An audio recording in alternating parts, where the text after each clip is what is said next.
I'm Eric Newton, and this is The Together Show. We all know relationships take work, but what is that work, and how do we do it? As a former divorce lawyer, I've watched thousands of couples break up firsthand. Having seen the worst in relationships, I decided to try to help couples stay together. So on this show, we talk to real couples and find out what love really looks like. There have been times occasionally where we both have too much going on, and then it's much harder to give to the other person or much harder to give to the family to sort of help everything function because you feel like you have so little.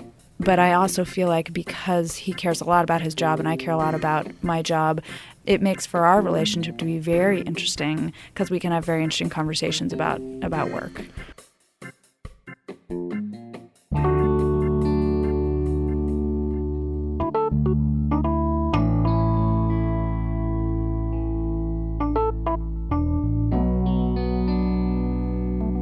Welcome to the show, everyone. Thanks for listening. As always, if you're enjoying the show, please subscribe to us on iTunes. It's free to do, and it makes a big difference. So thank you. Now on to our couple. Our next two shows, well, they were a lot of fun to record. I know I say that every time, and in my defense, it's always true. But today's couple, they're just a blast to be around. Jonathan and Naomi exemplify the modern professional urban couple. Jonathan is a startup founder with a long list of hits to his name, and Naomi is a pediatrician and a medical school professor at UCSF who manages to both see patients and conduct research in order to publish academic papers. And they have two kids, which is really something to juggle, as you'll see on this show. So these episodes are about parenting, they're about hard times and good times, and incredibly well-thought-out management tools for families. And we even get to talk about how to still have sex when it seems like there's no time for anything else anywhere. Now, we split up these interviews into two parts, so in part one, we'll get to hear about a challenge that almost broke these two up in their early years. And in part two, we'll hear about these incredibly effective management tools. And I'm telling you, these tools deliver. So with that, let's go to part one of the Jonathan and Naomi interview. The first date was good. Yeah, and, nice. There was a little rocky period right after where Naomi at that point was starving med student and I was professional yuppie, and there was a little culture clash there that we worked through and understood values trump like current lifestyle. Yeah, because you were a startup guy at that time. I was a startup guy at that time. Still are, but you were well into that career. Yeah, I was working down in Silicon Valley, and I was eating peanut butter and jelly sandwiches every day for lunch and sort of, thinking about the underserved children I was going to serve, and ended up serving them, but, it made for a little bit of like, how are we going to find a common ground? But as Jonathan said, we share values that ended up sort of becoming clear that we shared values. Through a conversation, or how did that come out? Yeah, through conversation. I think I tried to break up with him. And I called her and said, the only problem here is you're a starving med student and I have money and we have this conflict as a result. But if you actually look at what we care about, it's all the same things. So, and Naomi was like, that's actually correct. And then it turned out her dad drove a BMW at some point in his past, so that helped. And a few friends said, it's not the worst thing in the world to occasionally go out to a nice dinner. So we got through that. That's the same thing that happened with Aubrey and me. I was running a successful law firm, and I wore a suit every single day, and she was a struggling artist getting her photo career off the ground, and she just couldn't imagine dating a douchebag like myself. But I wore her down, and now she makes way more money than I do as a podcaster. So Tables turn. They do. So, well, I'm still curious about that, though. How did you know that was why she was breaking up with you? Did she tell you? No, she definitely didn't tell me. I'm trying to actually remember. I definitely remember calling her and being like, clearly, this is the conversation we need to have. Yeah, how did you know? Do you remember? I don't know, but honestly, remember. It was part of the reason why I decided to stay with him. Not only because it seemed like we did share a lot of values, but also because I was like, wow, he figured something out about me that was like extraordinarily, insightful. It meant that he'd been paying attention, and it meant also that we could deal with conflict.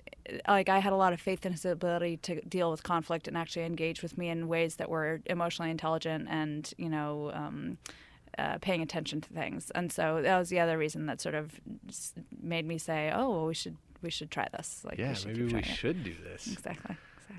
So, well, was it just on from that moment forward, or did it still take some fits and starts? There was that summer, there was a little, I would say, less fits and starts and more slow ramps. So how was it dating in the process while you're doing your residency? It was also something I think that that was helpful for us to feel sort of bonded. Like it was actually in the transition between, I was a medical student going into a harder period of becoming a medical student, but in an easy period. So that means we met when I had a lot of free time, and I was about to get swamped with like tons and tons of sleep deprivation and not having any free time. And I think that actually helped going through that little bit of a crucible as I was going through this really intense time, and being able to work through the issues that came up with that was actually very helpful, I think. Right. Not unlike parenting. Yes, that is a good point. And we were actually engaged by the time she started residency. Uh-huh. Yeah. And then how long was the engagement period? Roughly a year. About a year. Okay, so a year of engagement during residency. Yeah. Well, then, and your residency would have continued for the first couple years of marriage then, or I guess, right? Yeah, for exactly. two more years, yeah. Okay. And then a cloud lifted, and we actually had our relationship back. It was great. Wow. So most couples go through their honeymoon phase, which their honeymoon phase comes to an end at about year 2 of the marriage, somewhere in that range. Yours must have just begun. Is that how it worked? Yeah, it's probably pretty accurate when we stopped having to worry about ridiculous constructs like golden weekends and other things that most people just call weekends. Yeah. It was really nice. Yeah. And when you think of phases in your relationship, what was the next phase from that point forward, and how long did it last? We went after residency, we knew we were going to try to get pregnant sometime. Naomi was then chief resident, and we knew towards the end of that year is when we would try to get pregnant. And so sort of went from like brief, like, okay, no longer in residency, still working hard, and now we're going to have kids. Yeah, you guys went from one challenge to another. How long was the respite in between? I finished my residency, but then I did a chief residency, which is also very long hours, lots and lots of calls, staying overnight in the hospital and all that. And then at the end of that year, I was pregnant. So we had about 5 months, I think. I ended in July 1, and then we had about 5 months until we had a kid. Yeah, wow. It was kind of exciting. Yeah. And I was in the middle of doing my own startup at that point, right? That's right. Yeah, that actually is part of what we've done, is we sort of trade intense times. I get intense, and then luckily, total luck, he doesn't have something so crazy going on, and then he gets light and I get crazy. Yeah. How does that work? Does it work out well for you too? It certainly works out that I think we have a lot of respect for each other's careers, and I think we're very supportive of each other, and we know that there's times that the other person is going to be working their tail off. Right. Being, again, honest, and like there's times it's very frustrating where like you want to go play and your partner is busy, and then there's other times we manage to actually like align free time and busy time, and then we could actually go play on free time. But and seeing this with other couples too, I think the fact that we both have such strong desires to do well in our careers and do interesting careers, it enables us to then more easily support the other person. Right. Yeah. Because you have that shared value. That's exactly right. It's not very easy when we're both completely and totally overwhelmed at work. Like there have been times occasionally where we both have too much going on, and then it's much harder to give to the other person, or much harder to give to the family, to sort of help everything function, because you feel like you have so little. And I do feel like that's a source of stress sometimes for us. But I also feel like because he cares a lot about his job and I care a lot about my job, and we can learn from each other, actually, so the lessons he learns in his job are relevant to me and vice versa. It makes for our relationship to be very interesting because we can have very interesting conversations about work. Yeah, what would it be like if you two had both had downtime at the same time? I mean, it sounds like you've never actually experienced that. We've never experienced full-on downtime. And the only like really full-on downtime was right after I left the startup that I was at when I met Naomi. And before I started my own startup, I actually took off 6 months. And Naomi was, I think you were in the last year of your residency then. So, yeah. So we had a few vacations together. We had some very nice times down in Carmel, like hiking along the seashore. But I also went skiing with friends in Europe for like 2 weeks. So it wasn't totally just play between the two of us. You two have such a high level of intensity. It's amazing to observe. I mean, you're both just smiling all the time. So it must be working. But so now, though, you've faced some challenges. Mm-hmm. And you've told me about one of those. Can you repeat what that was about? So, yeah, probably our biggest challenge was a confluence of a lot of things going on, mostly really hard times for me, which meant that they were hard times for our family. And both kids were in the picture? Yeah, we had both of our kids at that point. And I was transitioning from being a fellow at UCSF. So there's levels of training. You go from fellowship, which is like an advanced level of training and very, very specialized. And I was doing it in policy. And then you go to becoming faculty. And the issue in fellowship is you have your salary paid for, and when you become faculty, it's not really paid for. You have to get your own money for it by writing grants. And so there's a level of stress as you do that transition. And I had overcommitted because I was worried about not getting grants. So I had like a 200% job that I had committed to, which was bad decision making, and partly just I was too junior in my career. I didn't really understand how to make it work. And at the same time, we had a 9-month-old who wasn't sleeping very well, and I don't do very well without sleep. Jonathan doesn't do very well without sleep. And then the project that I had committed to that was the 200% extra was with a very, very, very challenging management team that was making it really hard on me, and I was being hard on myself. And being hard on myself meant that I was being hard on Jonathan, and it made for a really bad family dynamic. And then about 4 or 5 or 6 months into that, my father got pretty sick, and he's fine now, but it was super duper hard for about a year. And so it was the confluence of all those things together. And we moved into a new house. Yeah, that's true. Which literally just changed physical, the way we related in terms of like when you're walking around in the morning, can you like just yell to a certain spot in the house and get the attention of the person? Well, they say, anything having to do with the home environment is extremely stressful on people. Yeah, totally. Just by itself. That's right. And actually during that 6 month, there was a 6 month period where I was just working 200% and had a terrible management situation. When you say 200%, you mean literally?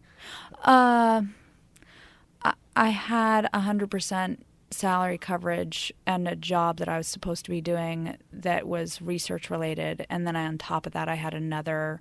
It probably wasn't a full 100%, but it was at least 50%, and I was having trouble managing it and pushing back and stuff like that. So which made it even harder. Made it harder. Say again. And your clinical practice on top of that, right? Well, and the clinical practice patients was part of the 100%, the first 100%. Yeah. Okay. But that is a lot of different roles, even if it's ostensibly one job. Yeah, that's a lot. Yeah. So then what happened? And so one other issue, Jonathan was doing a lot of renovations for the house. So we had about that 6 month period before my father got sick and before we moved in, where also you were running a ton of house renovations and you were pretty unhappy in your job as well. Right. Which Definitely I think unhappy. I was more checked out of my job. Exactly. But it was certainly not emotionally satisfying. Right. Yeah. And which actually is, to go back to the earlier part of the conversation, there was sort of like you kind of had too much time on your hands and I had too little time on my hands, and you were giving a lot to the family and I was giving like zero to the family and feeling bad about myself, so not able to give a whole lot. So I think there's a lot of bad setup there. Yeah. Okay, so that's the setup. Yeah. And then what happened? We had a lot. You take over. Yeah. I was just miserable. Anyway, I guess what manifested was, for myself, generally feeling like Naomi was often, like, almost entirely just criticizing, and as she said, not giving a lot to me, the family. Like, there was not the same feeling of love that we had. And it just...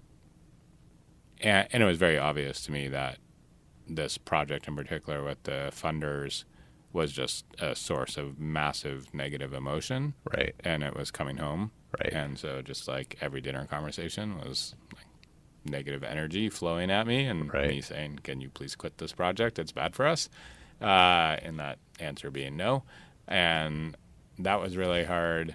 And then it was actually when we're about to go back to Israel to visit Naomi's sister. I think it was actually in Israel, Naomi's sister said something. I had been talking to Naomi about it, but then her sister, who lives in Israel, said, it seems like you're always criticizing Jonathan. And from my own perspective, correct me if I'm wrong, I have vague memories of this. She was like, he seems to really care about the family and trying to do a lot, and you're not cutting him a lot of slack. Oh, the benefits of family. That's right.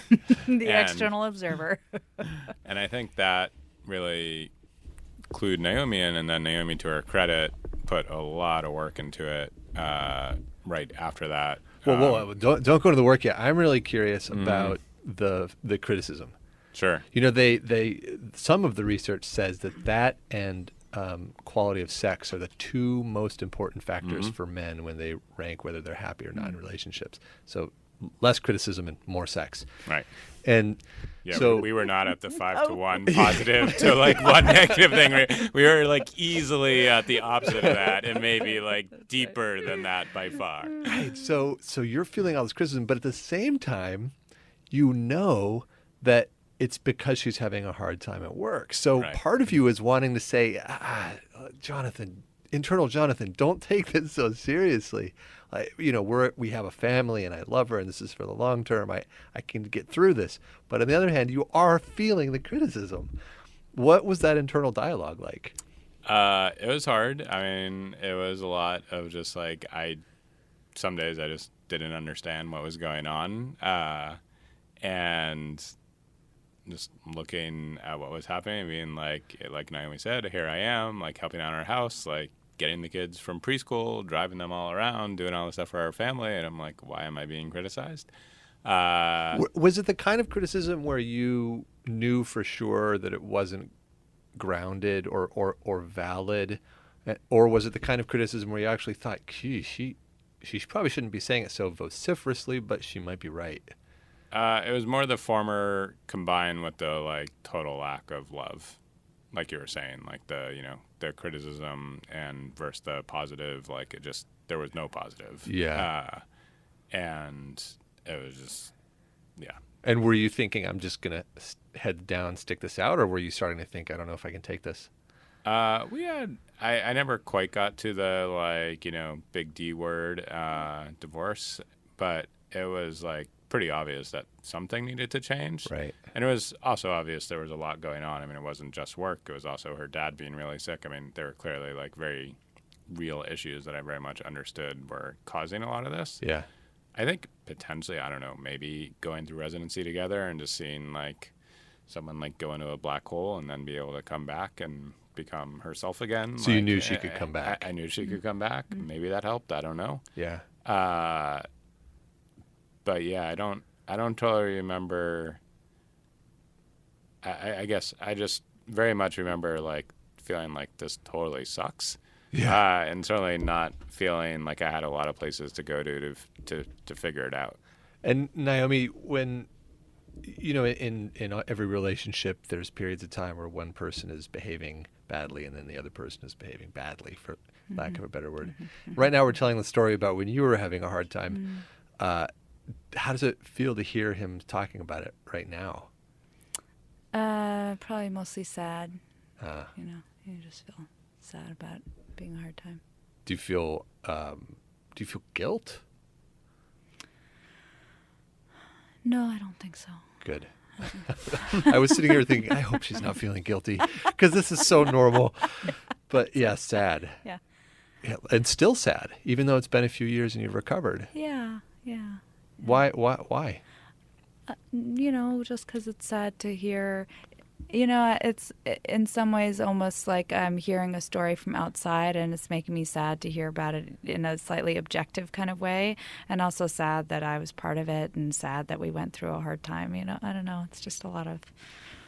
Do you feel sad about it when you think about it? The other thing you've talked about previously too is hard parenting at that point too for you, and Yeah. I think you just felt again that it could be, it wasn't just me. It was hard to be a mom during that time, and I think. If anything, that was more obvious to you, just because it was pretty, it was easy to sort of criticize me and be like, whatever. Yeah. But it was sort of more black and white in some ways, like what was going on in her relationship with the kids. Yeah. Yeah. Yeah. Well, so then you started to recover from it because, and it sounds like the turning point was, it was your stepsister. Oh, my sister-in-law, your Naomi's sister. It was your actual sister, Naomi. Okay. So that was the turning point.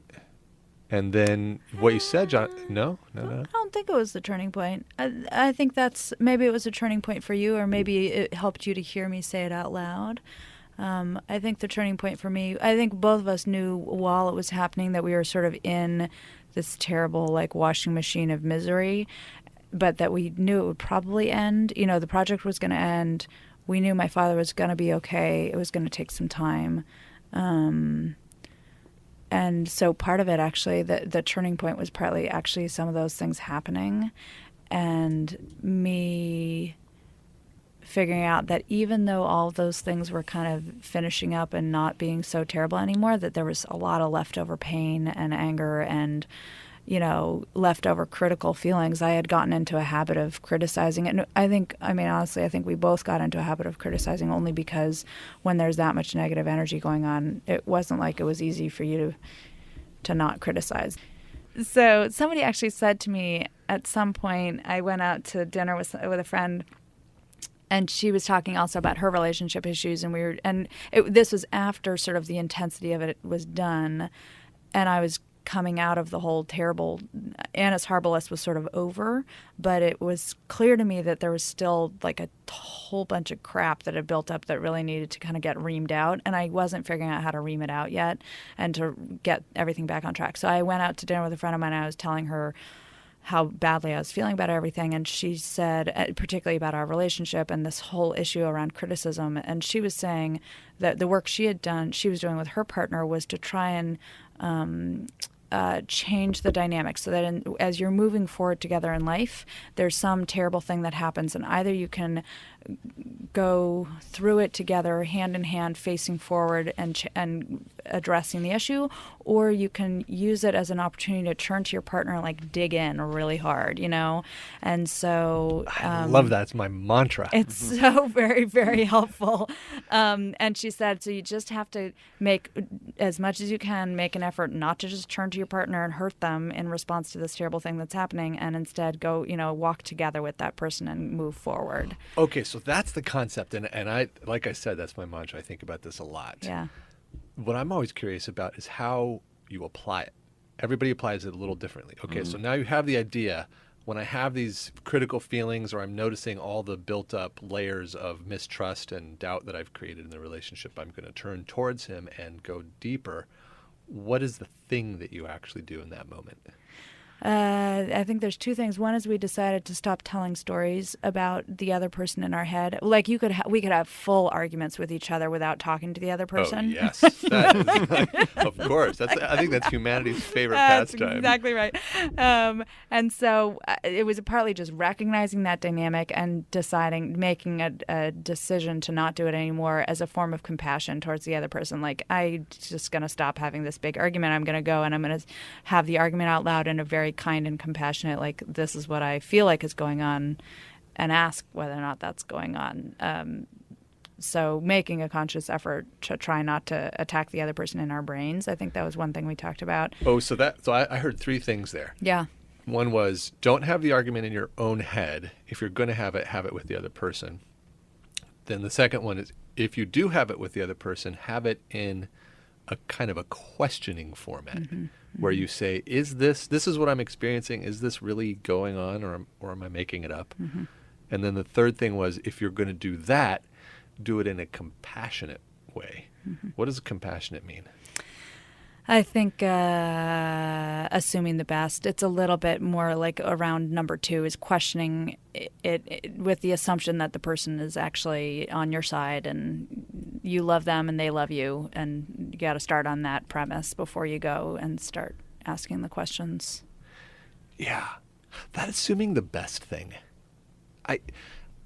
It seems so simple, so fundamental, but we have so much trouble with that. Do you know what I mean, Jonathan? Yeah, it's very related, I think, to the first one too, because it's so easy to tell the story in your head and get locked into like, well, clearly Naomi must think this, so I'm going to ask this question. But I sort of have what I think is even though I'm asking her and doing all those things, you gotta go really deep to really like ask the question without an answer presupposed. Yeah. And I think as soon as you have that answer presupposed, it's hard to then do it compassionately and with like a really open mind. Yeah. Why don't we assume the best? What is the root of that? I don't know. The only thing that I find helped me with the not assuming the worst is saying to myself as a mantra again and again, it's the stories we tell. Yes. Right? Because it is the stories we tell in our brain. Yeah. And so why we tell bad stories? I mean, to me, there's one other idea that I also found helpful, which is coming from a woman named Tara Mohr, Taramohr. She does some very nice work on a set of ideas called Playing Big, and she talks a lot about the inner critic and how to deal with the inner critic. So to me, the inner critic has a voice that is, it feels better if it's criticizing other people.